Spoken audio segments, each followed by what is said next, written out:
Hello viewers at home, thank you once again for tuning on to the show today. My name is Chef Andy, your regular host, and as you can see from the background, there has been a bit of changes to the show. I hope it's actually going to make it worth the while. Now on this particular episode, I'm going to be bringing something really interesting to the table. We're going to be working with some goat ribs, which is a very occasional thing that you may, or occasional dish that you and your family may actually switch to on this particular holiday season, and maybe this will actually be the recipe for you. We're also going to be making some kachumbari, which of course I'll show you right at the end of the show just before we get to the plating. But before we do so, I'm going to start by introducing the ingredients which we'll be working with today, starting off from the very end at the front. I've got some chopped garlic, some chopped ginger, and some tomato paste. We're also going to be working with 2 whole medium-sized red onions, about 2 imported lemons, and 2 whole chilies, green or red, doesn't matter. I'm also going to be serving that ugali as well, so you're going to see that later. We're also going to be using some whole tomatoes, about 2 pieces, about 5 pieces of cherry tomatoes, a handful of fresh coriander, about half a kg of goat ribs, some salt and pepper for seasoning, and last but not least, some olive oil, which we're going to be cooking with. But before we get that far, I'm going to give you this chance now to grab your pens and papers if you're taking notes for the show. And when we come back, we're going to get the show rolling. So see you after the short break, and please don't touch that dial.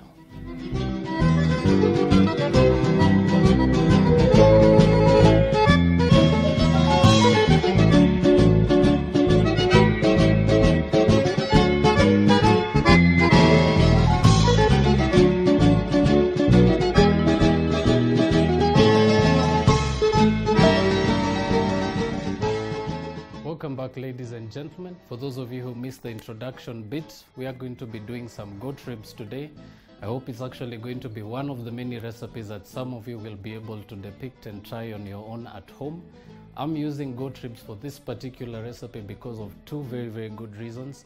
Goat ribs are particularly not a very common cut for most households, so we actually did get a request on the show to actually feature goat ribs, and I hope for the viewer that actually put in the comment a little earlier, you will be able to actually see this on shoot today. So we're going to start off very simply by first of all heating up our pan, and I'm going to using a heavy based pot for this dish. You can alternatively also alternate that for a pressure cooker if you're really trying to save up time and really trying to get the meat to tenderize really quick. But I am going to give you a very small hint as of to how you're going to get that to happen without a pressure cooker in your own kitchen. So we're going to start very quickly by browning our meat. So as you can see, the pan is going to be very hot. We're actually going to allow it to get to smoking stage, and then we're going to go straight and add in our goat. But before we do that, a little bit of olive oil, about a tablespoon should do for this recipe. And we're just going to give that just a few seconds to come to the heat. You should actually be ready to start as soon as you can be able to see a bit of smoke coming from your pan. So we're going to give that a few seconds, but while that continues, I'm also going to be working with some kachumbari today, of which we're going to be using some imported lemons. You can alternate this for some local lemons if you can't actually find this at your regular retail stores, and it will actually give you the same result. So very simply, before you start by cutting your lemon or slicing your lemon in half, very important that you give it a squeeze. This will actually help you to get the juices to really concentrate to the inside, and that way you can extract as much liquid from your lemon. So very simply, on the surface of your board, using the palm of your hand, begin by just rolling the lemon very gently back and forth for about 4-5 rounds, and proceed to do the same for the other, and just give that a second. And next up, we're going to add our goat. As you can see, the pan's nice and hot.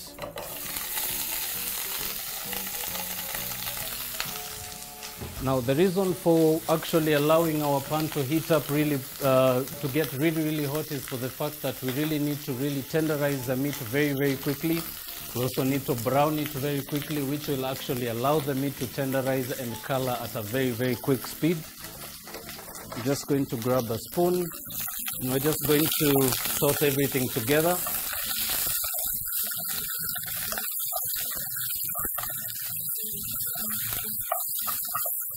Now, some of you may actually have a question as to how to tell the difference between a wet and a dry fry. I'm going to give you the difference now.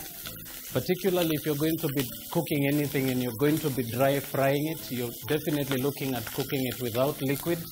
Another thing, you're also looking at cooking the meat with only the fat that it actually contains without adding any other liquid. And this should actually give your food a nice, beautiful color and a beautiful flavor.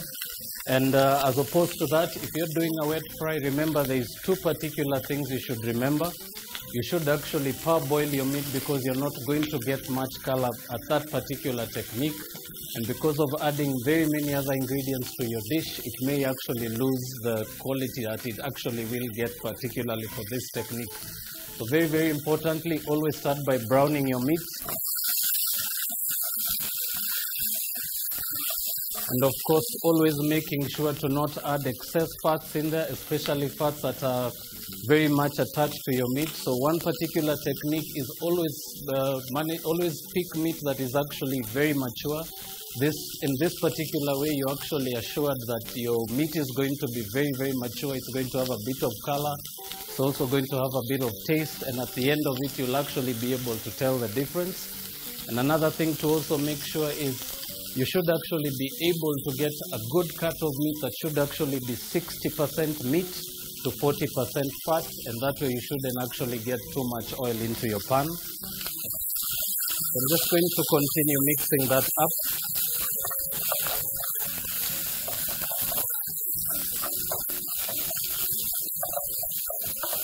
And browning your meat, that should actually take anywhere between 10 to 15 minutes. So it will actually take quite a bit of time to really cook into that bone marrow in your bone. So always give it a bit of time, and also remember not to turn down your heat at any given point.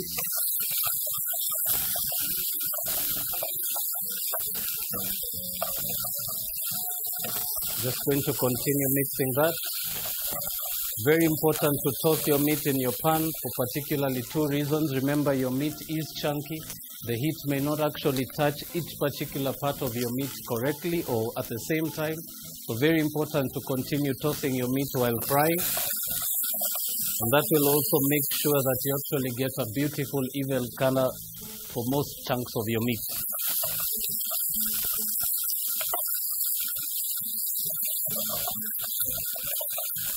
Right, so we're just going to allow that to continue on the side undisturbed, but always make sure to pay attention to your pot. Always give it a mix about any 2 to 3 minute intervals. That way you will actually be able to get a consecutive color coming through from your bone to your meat, and it will also allow you to cook away all that excess fat from your meat.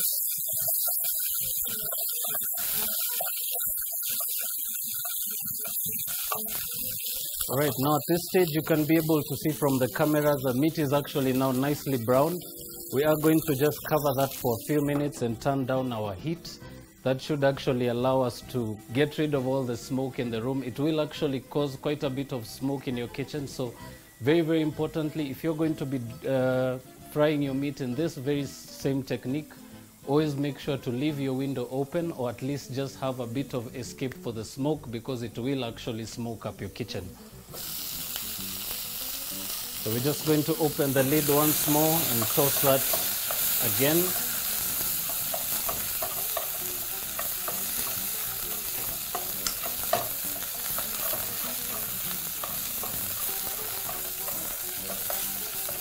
And now that is actually perfectly browned. If you can be able to see that from the cameras, we managed to get a beautiful color to the meat. We've managed to get a beautiful heat content in the pan as well. But also very handy, always remember to have a lid right next to you. Sometimes the oil could actually start to really flare up, especially when mixing. So always have a lid handy. I will also remind you that you don't want to cover your meat completely for a very long time and leave it unattended for two particular reasons. This particular technique could actually get your meat turning into a grayish color, which is not really going to come through, especially if you're looking for color for your meat.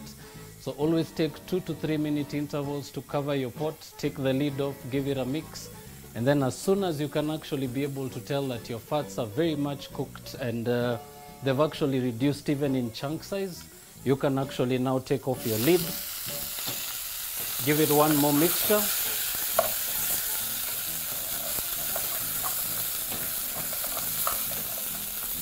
And at this stage, we can actually now proceed to turn our heat to a very, very low temperature.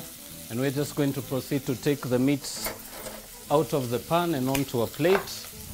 Two particular reasons for doing so are for the fact that you are actually going to allow the meat to rest, which actually gives you a bit of leverage so you can actually be able to cook all your other condiments and then add your meat right at the end to just really get the coat and the flavors on. So very simply, just turn off your heat completely and proceed to move your chunks of meat onto a plate.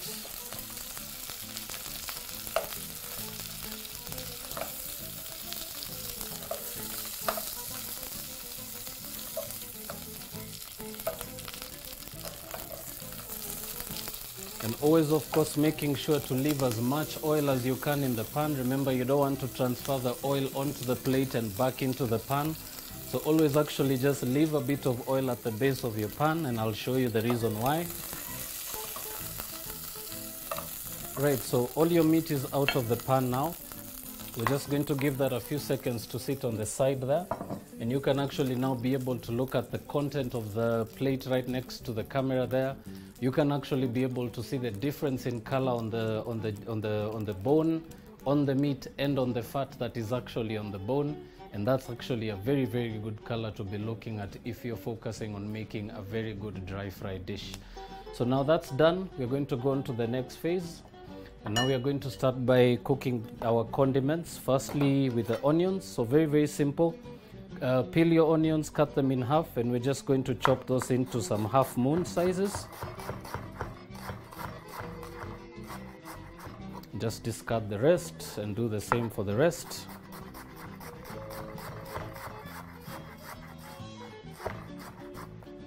And discard the stems. Now you're going to add your onions all at once. You can actually now turn back the heat onto your pan.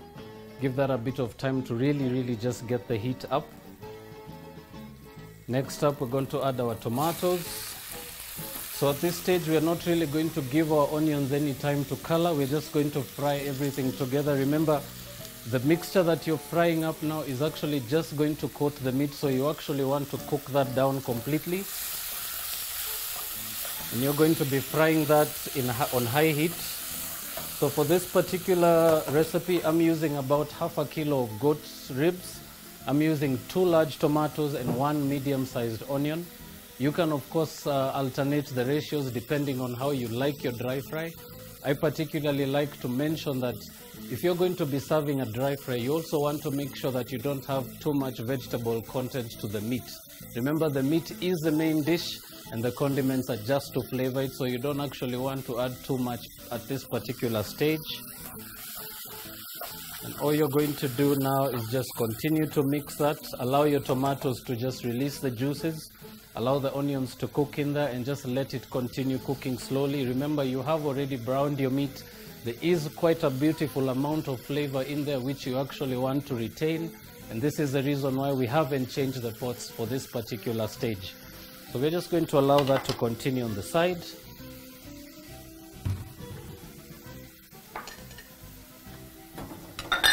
And next up, I'm going to take you through the very, very simple technique of making a kachumbari. So very, very simple. Start by halving your lemons. And remember, as I mentioned earlier, giving your lemon a squeeze before slicing will actually allow you to extract more juice than if you didn't actually squeeze it in the beginning. So proceed to halve your lemons. You can grab a sieve at this stage And just grab a plate. Very handy to also have a sieve with you. It will allow you to keep all the pulp away from the juice mixture and the seeds. So just proceed to squeeze your lemons one at a time. And just discard the rest and proceed to do the same to the very end.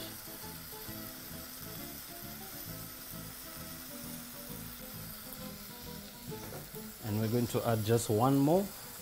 So that should actually be able to give you about 3.5 tablespoons of lemon juice if you are using store-bought lemon juice for that purpose. And we're just going to discard the rest, and we're just going to reserve that for later. Now next up, we're going to start off by mixing all the other ingredients. So I'm going to start by halving my cherry tomatoes. And we're just going to throw that into the lemon juice mixture.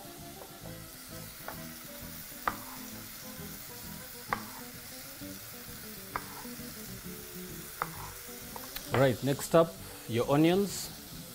So I'm also using a medium onion for this particular dish, for this particular recipe, and very, very simply just start by chopping that as fine as you can. And if you actually have a mandolin in your kitchen, it will actually give you quite a bit of leverage in getting your onions very, very thin. But if you have a bit of experience with your knife, it should actually be a little more easier.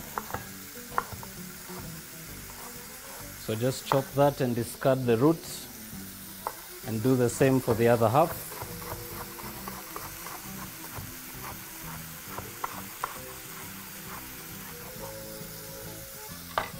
Now you're just going to add all that into the bowl. Proceed also to add about a handful of some fresh coriander. Just press that onto your board and proceed as well to chop that as fine as possible. Of course, always making sure to not incorporate the stems at this particular stage.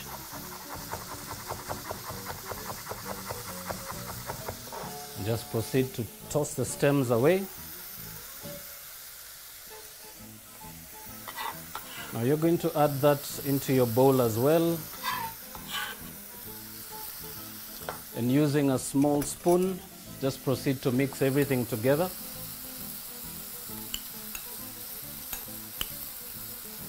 And something particularly very beautiful about adding your mixture to the lemon juice, it actually allows for the juices to really mellow at the bottom. So very, very important to actually add your lemon juice first, add the other ingredients right on top of that, and then give it a mix. That will allow you to actually get that beautiful zing to your tomatoes, and it will actually take the pungency away from your onions, which should actually allow for you to not really carry that onion breath all the way to bed right after dinner. So nice quick mix.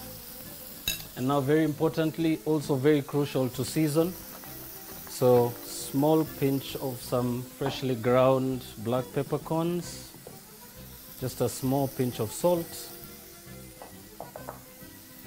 Give that another quick mix. And now basically this can actually now sit in your refrigerator for a few minutes, maybe even up to an hour. But for this particular reason, I'm just going to cover it in some cling film.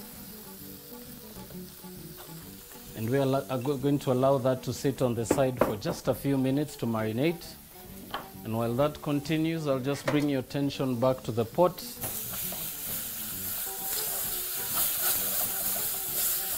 Proceed to mix everything together.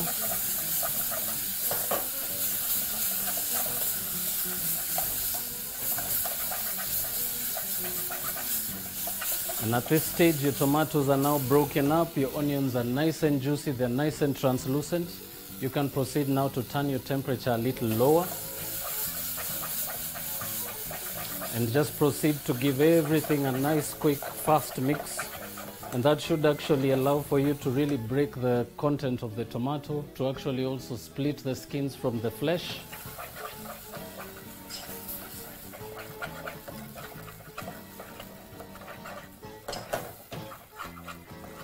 Right, so what you should be looking for at this stage should actually be something that resembles some pureed tomatoes.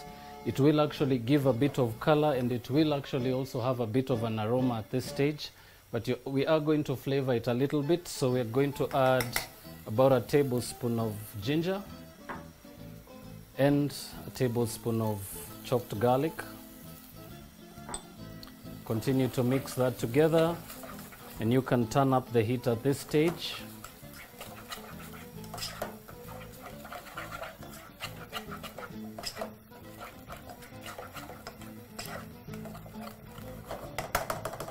Right, so we're just going to allow that to continue, and we're going to turn the heat to about medium. Next up, we're going to also be adding a bit of the remaining part of our coriander. Chop that as well, as fine as you possibly can. Always, of course, making sure to not include the stems.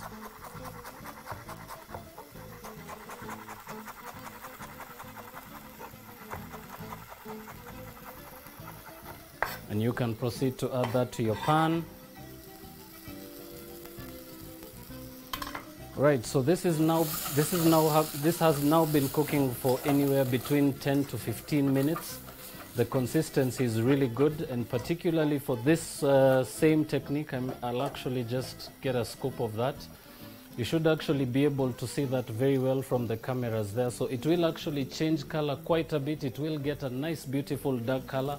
Remember, it's the same pot you've actually been cooking your meat before, so it will actually adapt a bit of the color from the meat.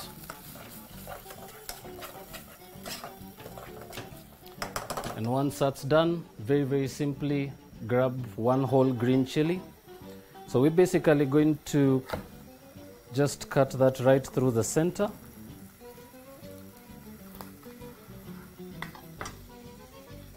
And we're going to proceed to just take out the seeds, particularly for those of you at home who are going to be thinking of making this for your kids. Remember, you can actually incorporate the chili, and you can actually reduce the heat content by taking the seeds out. So that's what I'm going to do. Just using your spoon, just slide your spoon right over the chili, and that should actually be able to take out the seeds very, very quickly.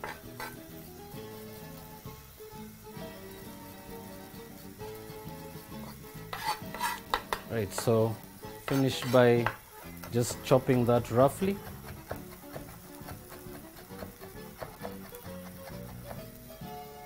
And add that into your pot. Give it a nice quick mixture. Of course, at this stage, as I mentioned, you don't really want to leave your pot unattended. Remember, it's very, very easy to actually overcook that mixture, and it will actually get a little acidic when that happens. So once your chilies are mixed in right through, we're going to grab our goat. Just going to add that to the pot, give it a nice quick mix.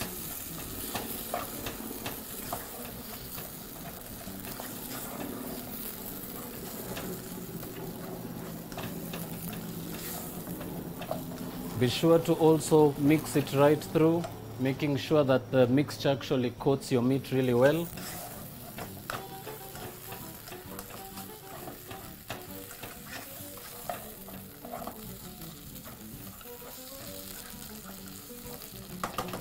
Alright, so at this stage we're just going to put a lid on our meat. We're going to turn down our temperature completely low, and we're just going to allow for the meat to just incorporate the flavors in the pot with the lid on. Remember, you're going to be leaving the meat covered just slightly for about 2 to 3 minutes so that all the flavors incorporate in there.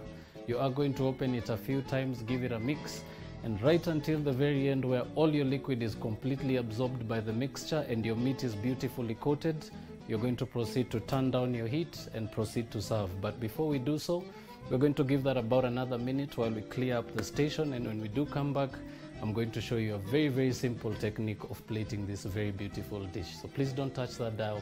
We'll be right back.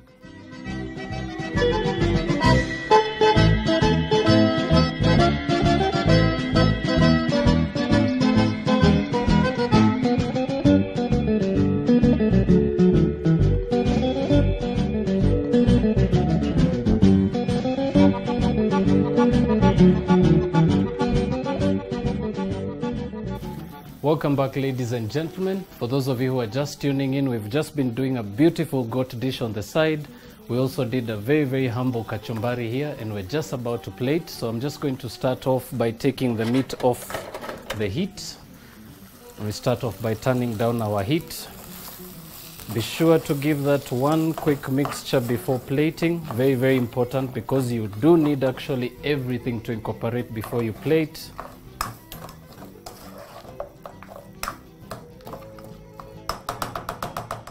Right, once that's mixed through, you can either use a pair of tongs or a ladle to do this. And all you're going to do is transfer your chunks of meat onto the plate, serving that right next to your ugali.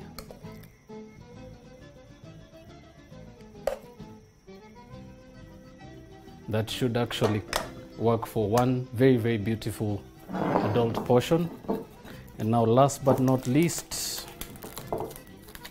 our kachumbari, which has now been sitting for about 10 to 15 minutes. You can actually rest this a little longer if you do have the time for it. But we're just going to go straight on and plate. So very, very simple. I'm just going to do it from here. Very simply, just begin by moving your onions. Of course, scooping a little bit of those beautiful cherry tomatoes.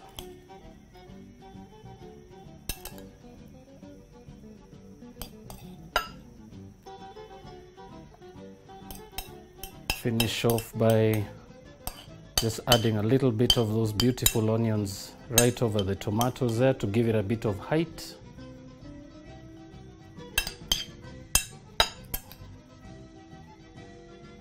And then last but not least, using a spoon, just proceed to add your pieces of tomato right around your salad.